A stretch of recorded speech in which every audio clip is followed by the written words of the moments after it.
Ladies and gentlemen, in shock, Nigerians have wondered whether our political class, which carries on with their politicking to capture or to retain power, is comfortable to govern dead communities.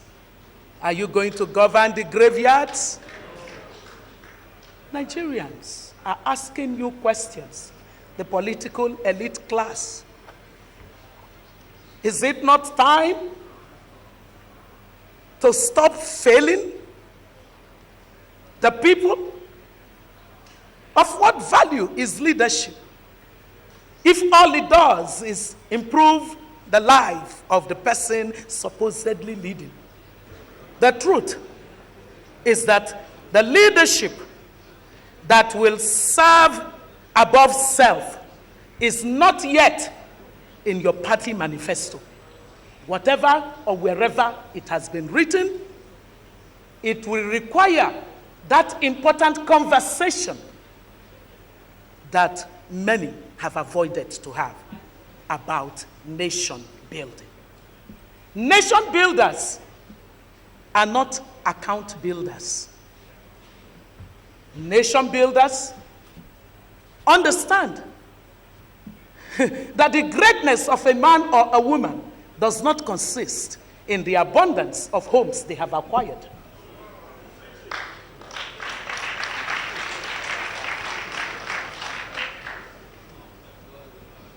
These issues, ladies and gentlemen,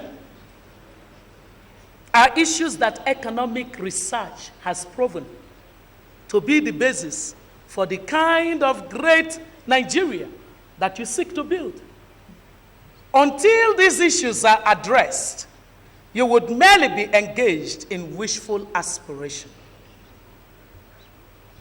Any kind of wishful aspiration is not sustainable anymore for Nigeria because the situation is dire.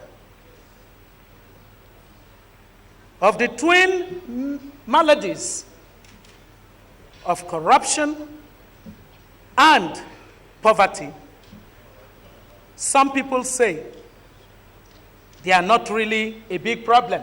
After all, other countries had corruption and they developed. I don't know what script they are reading from, but the script that I read from has clearly shown that poverty and corruption are the two things that rob Nigerians of their dignity. Poverty deprives one of the basic necessities, the basic services that they need in order to preserve their self-dignity. Poor governance, on the other hand, is what poverty helps to breed. Because I know some of you are clapping, we're transcendental leaders. Because of the poverty that poor governance has bequeathed to this land, at times of election, you will rob Nigerians even further of their dignity by simply throwing a bag of rice at them. That's not transcendental. That's your business with them. They seek to hold you to a higher level of performance, no matter what your acronym is. And ladies and gentlemen, another group that are anxious to follow the path of leadership that transcends and allocates public resources to the priorities that truly diversify and structurally change this economy are the women, the most visible, hidden asset for economic development.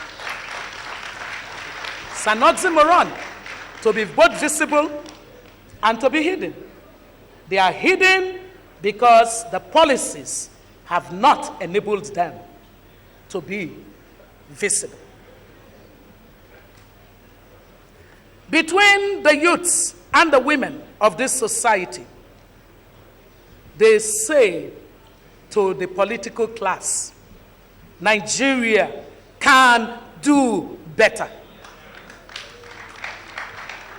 The women who constituting 50% of our population are, by the records of their present achievement, all you need to do is to go to the local markets and see thriving women who are putting 4 children through university education. Imagine what would happen if Nigeria had provided them over the last 50 years the kind of enabling that they needed in order to compete with the rest of the world. Just imagine our children, our women, and our young ones insist that by their word and their action, they are demonstrating to the political class that Nigeria can do better. Another thing they say is that the return of values of hard work and the reward for creativity and innovation must define the new normal in Nigeria. They no longer want an engagement that is a conversation about reward without hard work. Citizens question the things that the political class values and rewards. They are perplexed when they watch the elite class destroy the potency of sanctions regime by rewarding bad behavior and punishing good behavior. The citizens are saying that for you, as you think about the issues of redefining what leadership moves the nation from its failures of several decades, that there are 3 attributes that you must be determined to find in any one person, whether they operate at the local government, or they operate at the state, or they operate at the national level, they operate at the lawmaking level, or the executive level. 3 attributes they are asking you to always remember that citizens are asking you for. Citizens are asking that the political class must be a new class of people that want to think of competency, character, and capacity. These 3 C's must be in every one of you that seeks to lead this nation to a new level of performance. None of the 3 attributes can be substituted by the other. You cannot run out and say, oh, I have great character, and yet no competency and no capacity. It would be a shipwreck. You cannot say, I have great capacity and no character and no competency. That fellow would be a great locust and would be back to where we were.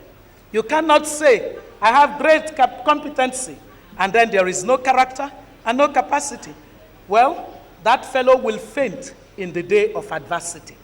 All of these suggest to you that you must redefine leadership as a political class across this nation.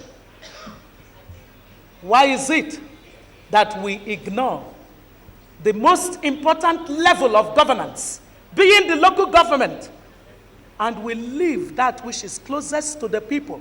And everybody keeps their eyes on Abuja because that's where the oil money is distributed. The unwillingness of any group of political elite in this country to understand the emergent power of the office of the citizen would be a tragedy indeed. Thank you. And the blame for Nigeria's history of underdevelopment, corruption and bad governance is placed firmly and squarely on the politicians without discrimination along party lines.